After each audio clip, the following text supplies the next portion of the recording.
Hello，大家好，我是懒妹儿。今天呢，我要用这种肠衣给大家做一道糯米肠，不用晾晒，做好的糯米肠一口一个，吃一次保证你就忘不了了。我们买回来肠衣之后啊，用水浸泡清洗一下，随后倒入一点白酒和白醋，搅拌之后继续浸泡大概15分钟。我不怎么爱吃肥肉，所以就选用了偏瘦一点的猪肉。我们先把猪肉切成薄片，再用刀剁成猪肉末。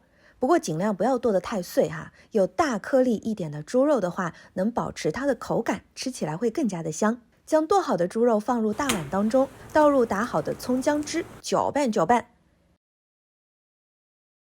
接着倒入少许的料酒，加一点老抽和生抽，再加一点白糖和白胡椒粉，最后来一点盐。我们顺着一个方向把猪肉搅拌上劲。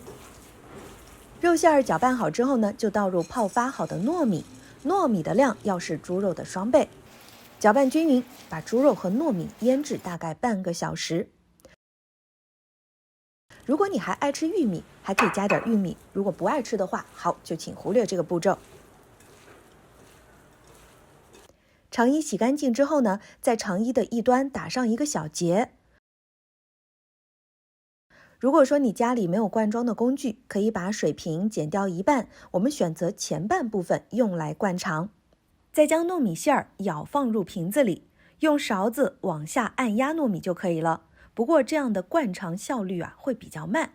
说实话，还是用灌肠的工具会比较好，效率高，一会儿就能把糯米按压出来。那全部灌好以后呢，扎紧肠衣的两端，再选择适合的位置，用棉线扎一下，将糯米肠扎成一个个小球的形状。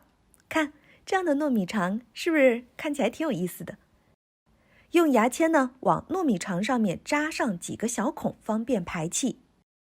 放入蒸锅上蒸制，等水开之后呢，盖上盖子蒸半个小时。